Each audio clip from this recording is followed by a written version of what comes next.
Ya estoy en línea con Agustín Echevarne, presidente de la Fundación Libertad y Progreso, y con él vamos a hablar porque acá en Argentina semana por semana ocurre de todo.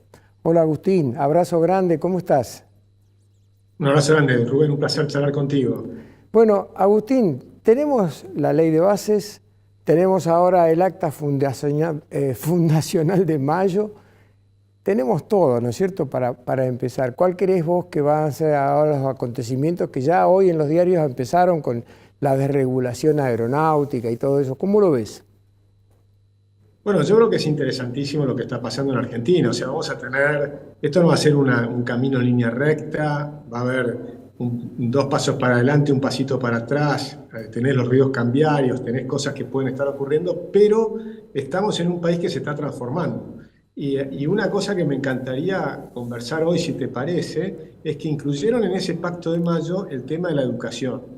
Y yo creo que el tema de la educación es clave porque es la herramienta fundamental para la igualación de las oportunidades.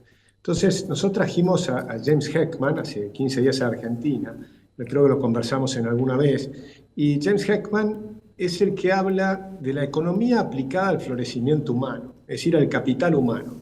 Comprender desde la herramiental que tenemos los economistas, o sea, con la forma que tratamos de analizar las cosas de la sociedad, que son muy complejas, cómo funciona el cerebro humano y qué se puede hacer para mejorar los cerebros de las personas. Y ahí está la clave de la verdadera igualación de oportunidades. Entonces hay que comprender que la educación, está muy bien lo que está pensando el secretario Torrendel de hacer un plan de alfabetización cuando no tenemos alfabetización. Pero eso no alcanza, eso es lo que proponía Sarmiento hace 150 años atrás. Entonces ahora, o ciento y pico de años atrás, pero ahora lo que tenemos que ver es que hay un avance enorme en las neurociencias, en la forma que sabemos que ahí están las distintas inteligencias que tienen los seres humanos, y también en cómo funciona, sabemos mucho más de la evolución del cerebro humano. Entonces sabemos que es fundamental los primeros 1000 días. Entonces hay programas que significan, programas que a veces son de bajo costo y de alto impacto en el desarrollo del cerebro. Los primeros 1000 días son las que hasta los niños tienen 2 años, incluyendo en la parte del embarazo, que es fundamental trabajar con las mamás. Y después, de los 2 años hasta los 5 años, es la segunda etapa fundacional, entonces del cerebro humano. Y ahí ya tenés un cerebro bien cableado, capaz de aprender cualquier cosa, o no, o tenés poco cableado, pocas conexiones neuronales, y entonces por ahí a esa persona lo vas a tener que asistir durante toda la vida. Obviamente, desde el punto de vista incluso presupuestario, es mucho más importante la intervención temprana, ¿sí? La estimulación temprana de los cerebros, y entonces lograr tener chicos mucho más inteligentes, capaces de integrarse al mundo. Así que yo doy la bienvenida, digamos, a que hayan incluido ese aspecto en el pacto, porque me parece que es clave. Recordemos que la educación es una cuestión de las provincias, fundamentalmente. La nación tiene un rol, pero un rol subsidiario. El rol fundamental es de las provincias. A mí me gustaría que también las provincias tengan un rol más subsidiario y que comprendamos que el verdadero rol de la educación está en los padres y en la comunidad educativa que debiera ser cada escuela. Eh, ¿Terminaste, Agustín? Bueno, puedo hablar horas, pero sí. No, te pregunto porque no quiero interrumpirte, pero yo creo que en algún momento que tocamos el tema de educación, yo creo haber hecho el comentario de que para mí, desde mi punto de vista, el peor error que cometió Domingo Cavallo fue delegar el problema de la educación, y digo problema bien porque en Argentina la educación siempre ha sido un problema, a las provincias. Porque las provincias, la mayoría, sobre todo las del norte, son feudales. Y los hombres feudales, por ejemplo, como Gilles Louis Infran, no le importa tener un pueblo educado, porque él necesita tener ignorancia y pobreza para seguir manejando la provincia. Hace 28 años que es gobernador. Pongo el ejemplo de él porque es el más notorio, por supuesto. Yo creo que si el gobierno de Milei está encarando esto de manera seria, lo ha puesto en el acta de mayo, se supone que tiene que recuperar el control de la educación. Es cierto que no es lo mismo un chico de Formosa que un chico de Neuquén. Seguramente hay pero la educación en sí, el trasvasamiento de conocimiento es igual en todo el mundo, no tiene que haber diferencias en eso. Y yo creo que acá todavía en la Argentina hay mucho feudalismo como para transferirle la responsabilidad de la educación. Bueno, permitime que en eso podamos disentir. Yo creo que no podés volver para atrás y que incluso a mí me gustaría ir un paso más adelante y tener todavía mayor descentralización. Nosotros lo que estamos proponiendo es que en realidad haya mucho más libertad en toda la esfera de la educación para cada escuela, para cada directora de escuela, director de escuela, porque confiamos en ellos mucho más que en los ministros. Entonces creo que los maestros, los directores de escuela y los padres, sobre todo los padres, tienen que estar mucho más involucrados con la educación de sus hijos y tener mucho más libertad para tomar decisiones.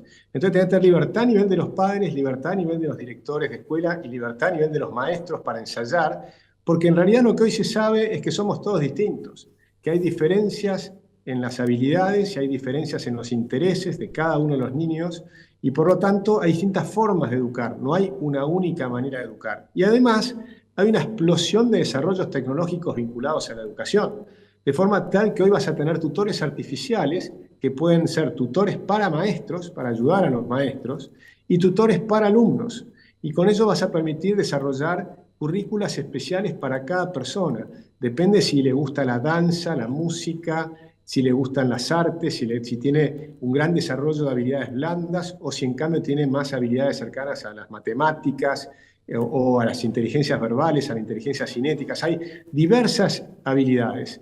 Y entonces, de acuerdo a los intereses y las habilidades de cada niño, tenés que ir viendo qué otras habilidades podés ir desarrollando. Y entonces ahí hay una cantidad de formas y programas que te permiten hacer intervenciones tempranas, de nuevo, de bajo costo y alto impacto.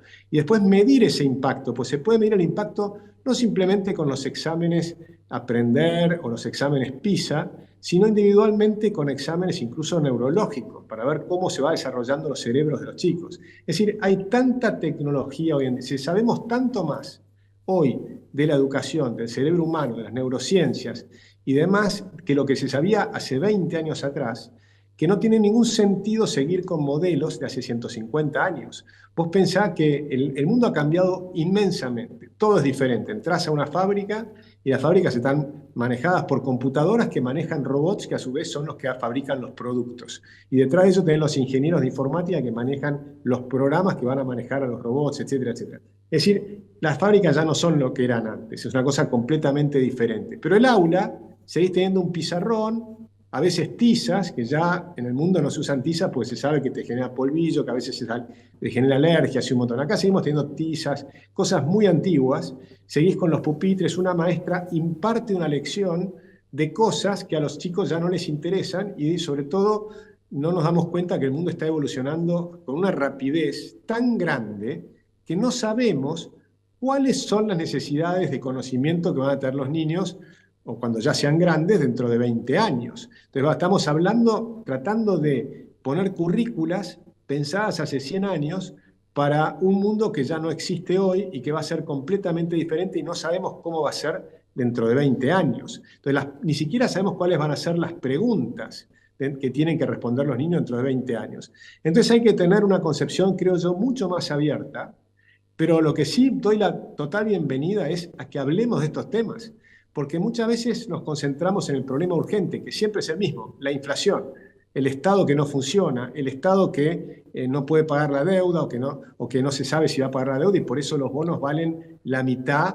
de lo que debieran valer, ¿no? Porque todavía tenemos que resolver esa herencia tremenda que recibió el gobierno actual.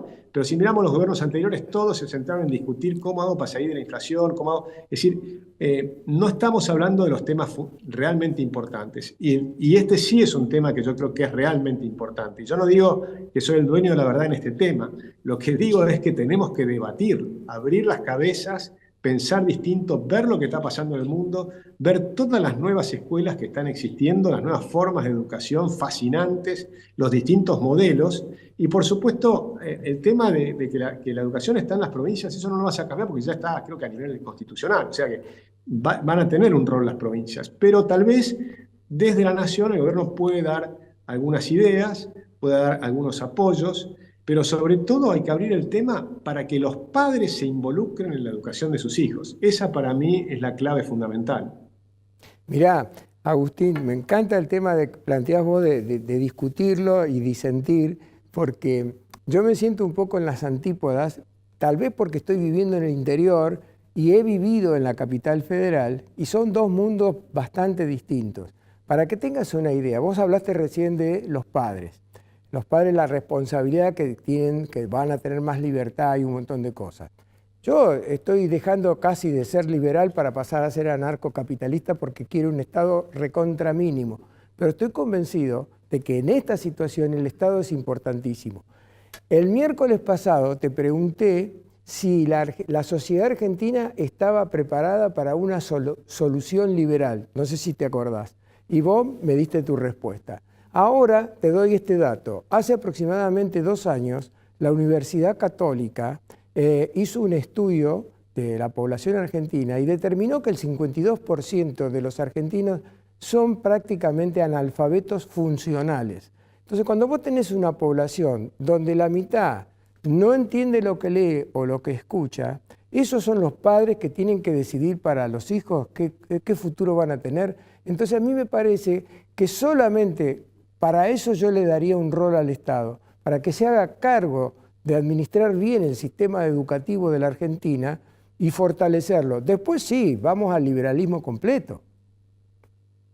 Bueno, pero fíjate que eso funcionó muy mal y el estado de la educación es horrible.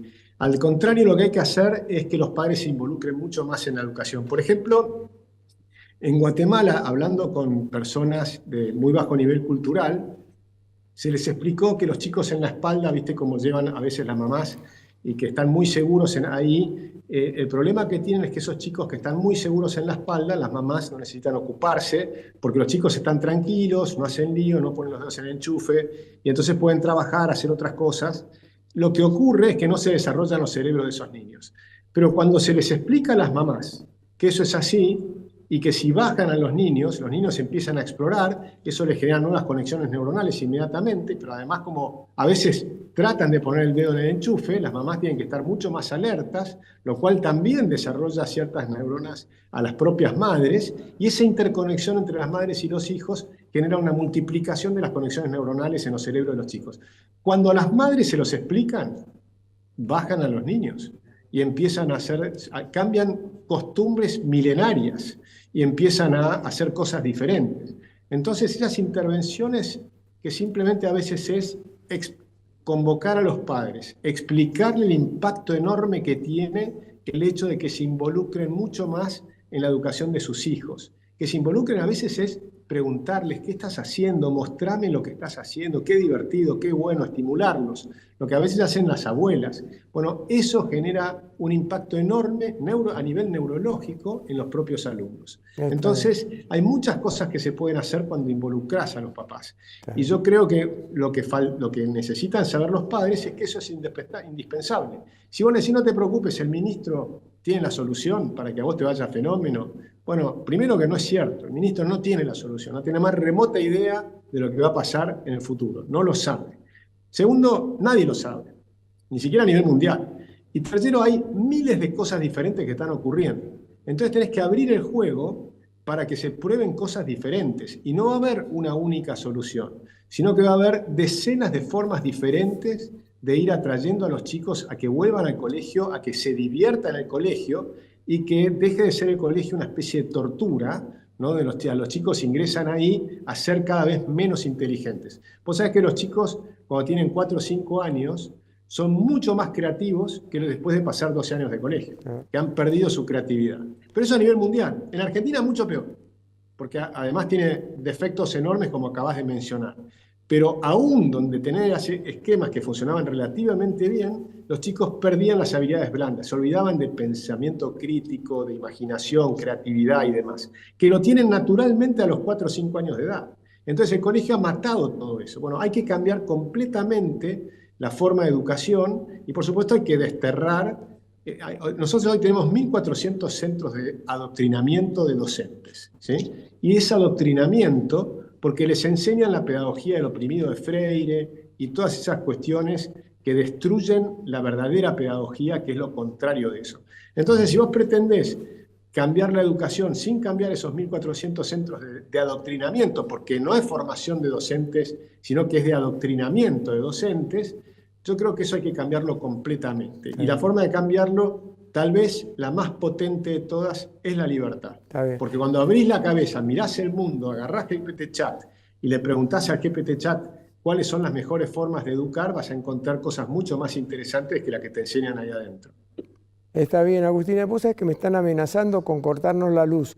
Así que está buenísimo el tema y si vos estás de acuerdo te propongo que el miércoles que viene lo continuemos porque es un tema fundamental. Yo coincido totalmente contigo en ese aspecto. Encantado, cómo no. Te mando un gran abrazo. Hasta el miércoles que viene. Un gran abrazo.